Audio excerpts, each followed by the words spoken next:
Hello, I am Mukesh Ramani from government polytechnic college Karauli mechanical department. आज के इस वीडियो लेक्चर में हम पढ़ने वाले हैं आपके एक सब्जेक्ट इंडस्ट्रियल इंजीनियरिंग, जो कि ME 307 सब्जेक्ट कोड के अंतर्गत आता है। इसके पहले के लेक्चर में हमने डिस्कस किया था कंट्रोल चार्ट्स के बारे में, जो कि आपका X/R चार्ट के बारे में हमने डिस्कस किया था। इस लेक्चर में हम डिस्कस करने वाले हैं आपके एक और चार्ट के बारे में, जिसको आप बोलते हो P चार्ट। तो सबसे पहले हम ये देखते हैं कि जो P चार्ट है उसको कैसे बनाया जाता है और क्या क्या प्रोसीजर उसमें होते हैं, और उसमें जो प्रयुक्त शब्दावली हैं, जो जो शब्द यूज़ होंगे उसके बारे में हम डिस्कस करते हैं। तो सबसे पहले हम समझते हैं कि जो P चार्ट है उसको कैसे डिफाइन किया जाता है। तो P चार्ट की अगर हम बात करें तो इस विधि में उत्पादित वस्तुओं का निरीक्षण करके यह ज्ञात किया जाता है कि समूह में कितनी वस्तुएं निर्धारित मापों के अनुसार हैं तथा कितनी उस स्तर के बाहर दोषपूर्ण हैं। सपोज आपके पास कोई सैंपल है और सैंपल में हमें ये देखना होता है कि कितनी वस्तुएं तो दोषपूर्ण हैं, यानी जो निर्धारित माप है, वो डायमेंशंस जो आपने डिसाइड कर रखी हैं उसके अंदर हैं या उसके बाहर हैं, उनका पता लगाया जाता है और उसके हिसाब से उनके वस्तुओं के गो व नो गेजों के द्वारा निरीक्षण किया जाता है तथा दोषपूर्ण वस्तुओं को अलग कर दिया जाता है ताकि वे उपभोक्ता तक ना पहुंच पावें। तो ये पता लगाया जाता है कि जो दोषपूर्ण वस्तुएं हैं वो कौन सी हैं, उनको हम अलग कर देते हैं। फिर हम देखते हैं कि इस P चार्ट में प्रयुक्त जो शब्द हैं वो कौन कौन से हैं। तो सबसे पहला इसमें जो शब्द P चार्ट के नाम से है, तो P शब्द क्या है उसको समझते हैं। इस चार्ट में प्रयुक्त P एक अनुपात है जो निम्न संबंध द्वारा दर्शाया जा सकता है। P की अगर हम बात करें तो P को कैसे परिभाषित करेंगे। P को हम इस प्रकार से परिभाषित करते हैं: निरीक्षित वस्तुओं के समूह में दोषपूर्ण वस्तुओं की संख्या और समूह में कुल निरीक्षित वस्तुओं की संख्या। सपोज आपके पास कोई समूह है, आपने कोई सैंपल लिया, उस सैंपल में 100 वस्तुएं थी, उनका आपने निरीक्षण किया और उस 100 वस्तुओं में से 15 वस्तुएं सपोज आपकी डिफेक्टिव पाई गई, दोषपूर्ण पाई गई, तो P को आप इस प्रकार से परिभाषित करोगे तो ये P की वैल्यू हो जाएगी 15/100, 15/100 0.15, और अगर परसेंटेज की बात करें तो 15%। ये P को हम इस प्रकार से परिभाषित करते हैं और इस प्रकार निरीक्षण के गुण विशेष चार्ट द्वारा गुणवत्ता नियंत्रण कहते हैं। तो ये तो बात हुई P शब्द की। और उसके बाद कौन कौन से शब्द हम यूज़ करते हैं। तो सबसे पहला है कि जो P चार्ट में प्रयुक्त परिभाषित शब्द कौन से हैं। तो सबसे पहले है P बार। P बार का मतलब होता है आंशिक दोषों का औसत। P आपका आंशिक दोष थे और बार का मतलब आपका हो गया औसत। तो आंशिक दोषों का औसत, इसको हम कैसे डिफाइन करेंगे। सारे जो भी आंशिक दोष हैं उनको सम कर देंगे और जितने भी हमारे सैंपल लिए हैं उनसे उसको डिवाइड कर देंगे। तो P1 P2 P3 divide by n, ये आपका हो जाएगा आंशिक दोषों का औसत। फिर बात करें P डैश आंशिक दोषों के औसत का औसत। यदि नमूने का आकार बड़ा है तो ये P बार है वो आपका P डैश के बराबर ले लिया जाता है। तो बात ये हुई कि जो P डैश या P बार एक जैसी लगभग बराबर होते हैं अगर आपका आकार बड़ा है। फिर बात की जाती है सिग्मा P। सिग्मा P का मतलब है आंशिक दोषों का मानक विचलन। मानक विचलन ज्ञात करने के लिए हम जो ये फॉर्मूला है, ये फॉर्मूला यूज़ करते हैं, √P-1 - P' अपॉन n। तो यहाँ पे P डैश की बात करें तो P डैश और P बार आपकी बराबर हैं, तो P डैश को हम P बार से रिप्लेस कर सकते हैं। तो जो फाइनल फॉर्मूला हमें सिग्मा P का वो ये हो सकता है P1 - P अपॉन n। यहाँ ध्यान देने वाली बात है कि जो ये n है वो आपका नमूने का आकार, नमूने का आकार मतलब सैंपल साइज है, कितने पीस आप हर स्लॉट में आप उसको कर रहे हो। और इसमें सबसे बड़ी बात ये होती है कि जो भी सैंपल साइज होता है वो हमेशा फिक्स रहता है। सपोज एक बार आपने 50 पीस का निरीक्षण किया तो दूसरी बार भी आपको 50 पीस का ही निरीक्षण करना है। आप 100 पीस का निरीक्षण करें तो उसके हिसाब से वो P चार्ट आप नहीं बना सकते।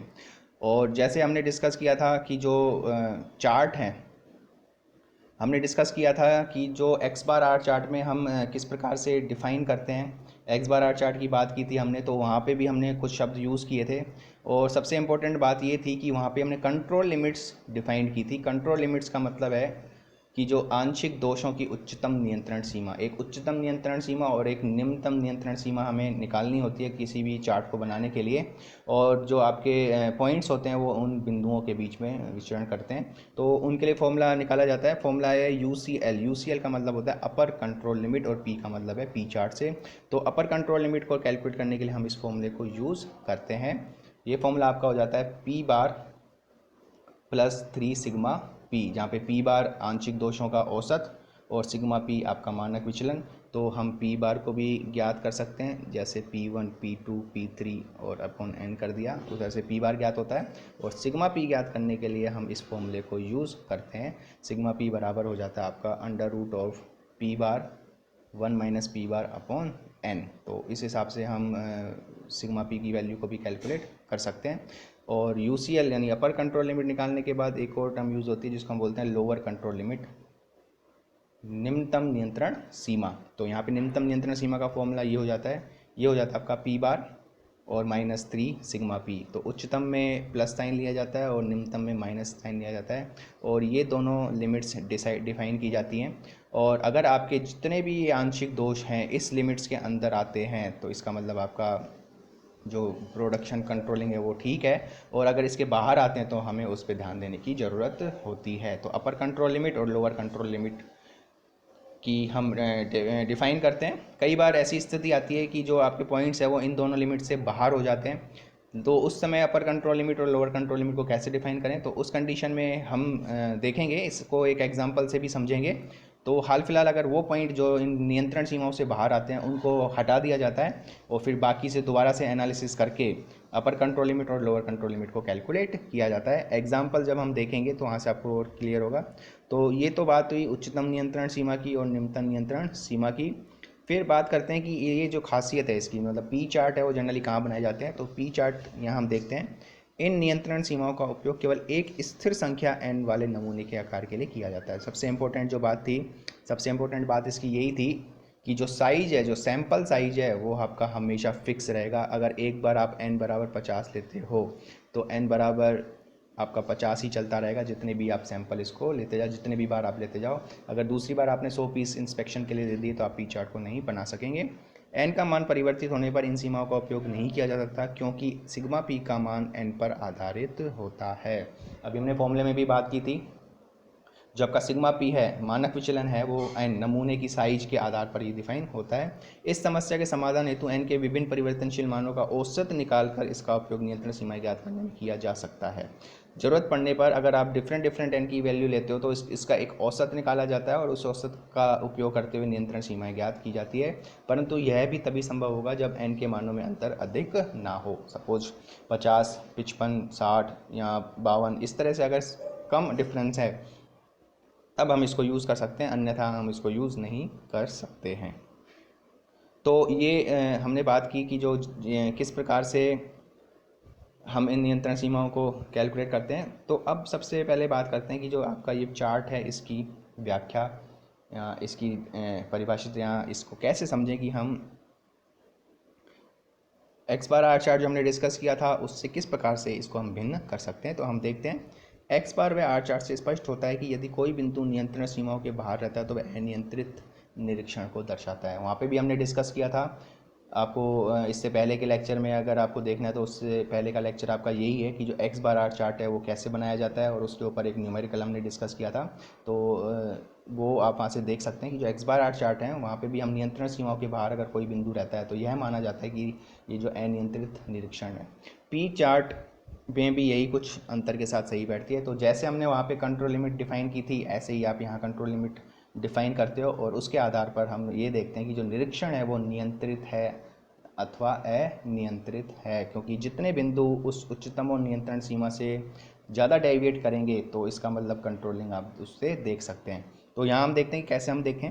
तो सबसे पहला पॉइंट है, यदि कोई बिंदु पी चार्ट में उच्चतम नियंत्रण सीमा से ऊपर रहता है तो वह अनियंत्रितता को दर्शाता है। पी चार्ट में हमने नियंत्रण सीमा इसलिए बनाई थी ताकि जो जितने भी आपके आंशिक दोष हैं वो उस रेंज में रहें, उस लिमिट्स के अंदर रहें तो आपका कंट्रोल रहता है, और उस लिमिट के बाहर होते ही वह आपका अनियंत्रित हो जाता है। तो यह अनियंत्रितता को दर्शाता है तथा अंतिम सीमाओं की गणना करते समय उस बिंदु को छोड़ दिया जाता है। हमने एक्स बार आर चार्ट में भी एक एग्जांपल देखा था जिसमें कुछ ऐसे डेटास थे जो नियंत्रण सीमाओं से बाहर थे, लेकिन फाइनली हम जब सीमाएं बनाते हैं, गणना करते हैं, तो उस समय उस बिंदु को हम छोड़ देते हैं। फिर दोबारा से हम कैलकुलेशन करते हैं तो वो बिंदु आपका जो भी नियंत्रण सीमाओं से बाहर है उसको हटाते हुए बाकी जितने भी आपके बिंदु हैं उनको दोबारा लिया जाता है, दोबारा पी बार निकाला जाता है, दोबारा सिग्मा पी निकाला जाता है। सिग्मा पी पी बार की वैल्यू चेंज होते ही आपकी जो नियंत्रण सीमाएं हैं वो चेंज हो जाती हैं। इस प्रकार से हम उसको देखते हैं। फिर है यदि कोई बिंदु पी चार्ट से निम्नतम नियंत्रण सीमा के नीचे होता है तो वह भी अनियंत्रितता को दर्शाता है। तो ऊपर हो चाहे नीचे हो वो अनियंत्रितता को दर्शाएगा। यद्यपि बिंदु का निम्नतम सीमा के नीचे आना एक अच्छे लक्षण का द्योतक होता है, क्योंकि जो वैल्यूज़ हैं वो उस हिसाब से मतलब ये देख सकते हैं कि जो आंशिक दोष हैं वो कम हो रहे हैं, लेकिन है वो अनियंत्रितता को ही दर्शाता है। और ये बात हुई आपकी पी चार्ट के बारे में। तो इसके बाद के जो लेक्चर में हम देखते हैं कि जो आपका पी चार्ट को हम कैसे बनाएं, और पी चार्ट बनाने के लिए हम एक एग्जांपल को लेंगे और उस एग्जांपल से हम समझेंगे कि जो पी चार्ट है उसमें निम्नतम नियंत्रण सीमाएं कैसे बनाई जाती हैं, उसमें उच्चतम नियंत्रण सीमाएं कैसे बनाई जाती हैं, एन का मान हम किस हिसाब से लेते हैं, अगर कोई बिंदु जो नियंत्रण सीमाओं के बाहर चले जाते हैं उनके साथ हम क्या किया जाता है, उनको किस प्रकार से हम हटाते हुए नई जो डेटाज हैं उसको किस प्रकार से लिया जाता है। तो नेक्स्ट क्लास के हम उसके बारे में डिस्कस करेंगे।